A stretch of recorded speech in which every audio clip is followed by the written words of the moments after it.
I was surprised to learn that New York Road Runners Club had proclaimed a ban on cyclists on the marathon route for the New York City Marathon coming up for Sunday in November.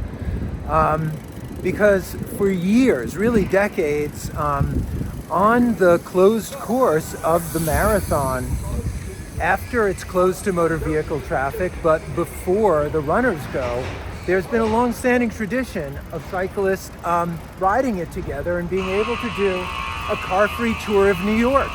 And it's just such a great opportunity to enjoy the streets without, the danger and frankly the harassment and pressure of motorists.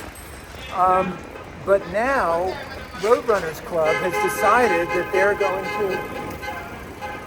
going to supposedly ban cyclists, and I don't see how they can. Because they don't own the street. They have a permit to run an event on the street, but pedestrians are allowed, bicyclists are allowed.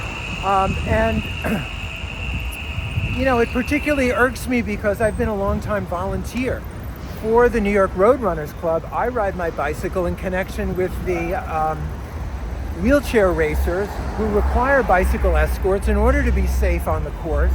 I've been doing that for about 10 years. There's really no reason and no basis for New York Road Runners Club to say that cyclists aren't allowed on the streets where the marathon is going later to be run when pedestrians are allowed. And there's nothing in their permit that says cyclists aren't allowed either. The fact is, they're running their event, the pedestrians are out, the cyclists are out, all of New York City is out. It's like a giant pageant and party for New York City and for all of the guests who come to run this amazing athletic event. And, when I read about it in the New York Times, they singled out, there was an incident where a cyclist and a pedestrian collided. Well, you know what? That's life in the big city. It's gonna happen in a city this crowded. It happens every day. And every day there are many more collisions between motor vehicles and pedestrians. It's interesting how motorists, in a way, organize traffic in the city by making the streets so dangerous that pedestrians have to stick to the sidewalk. And once you remove the full-on motor vehicles from the roadways, everyone comes out. They want to enjoy the streets just like it was back in the 19th century. It's their city. But, for an event like the marathon, the thought is, oh no, it's closed, but it's not open to the people of New York. And that just doesn't make any sense to me.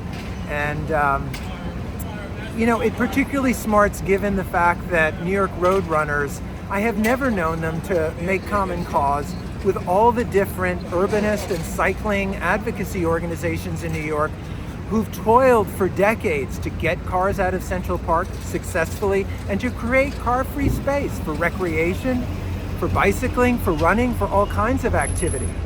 But the New York Road Runners has their franchise, they have their crown jewel property of the New York City Marathon. They make so much money off of it, they control who gets to run in the marathon or not. They just don't care. And they don't think that they should lift a finger to educate runners about sharing the road with the other people who need to use it, to advocate for more car-free space so that everyone can enjoy the roads in a way other than just driving their SUVs and trucks through.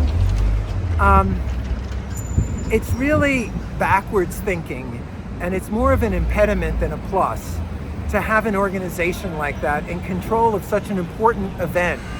I've gotten so much satisfaction out of riding as a bike-mounted escort for people who are competing in the marathon. It's just thrilling to see them and to think about all the training that goes into that one day.